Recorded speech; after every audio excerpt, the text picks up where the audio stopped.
এই যে এখন আমাদের একটা পুরাতন ডিলেমা, যে সম্ভাবনা আমরা কি গুণ করব নাকি যোগ করব।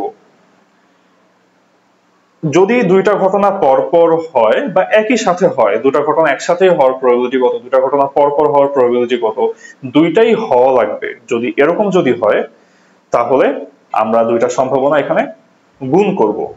আর যদি আমরা দেখি যে একটা ঘটনা হবে অথবা আরেকটা ঘটনা হবে, দুইটা ঘটনা যে কোনোটা হইতে পারে,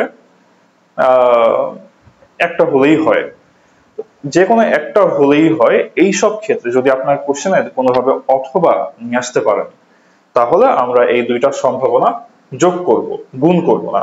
যদি এবং থাকে তাহলে আমরা গুণ করব, আর যদি অথবা থাকে তাহলে আমরা হচ্ছে দুইটা সম্ভাবনা যোগ করব।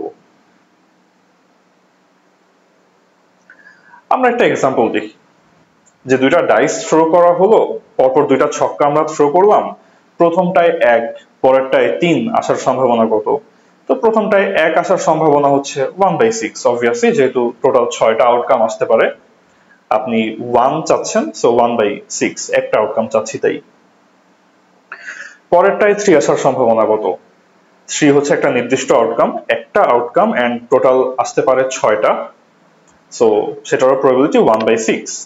তাহলে এখন যেহেতু আপনি দুটাই চাচ্ছেন, যে প্রথমে 1 আসতে হবে এবং পরেরটায় 3 আসতে হবে, তাহলে এই প্রবাবিলিটি কত, এই সম্ভাবনা কত, আমরা এই দুটা গুণ করে দিব। গুণ করলে আসে 1/36।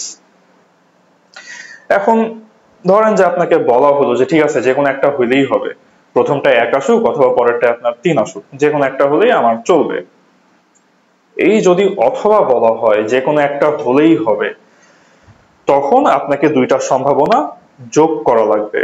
তখন আমরা এই দুইটা, প্রথমটার 1/6 এন্ড পরেরটাই 1/6, এই দুটো সম্ভাবনা আমরা যোগ করব, যোগ করলে আসে 2/6 বা 1/3।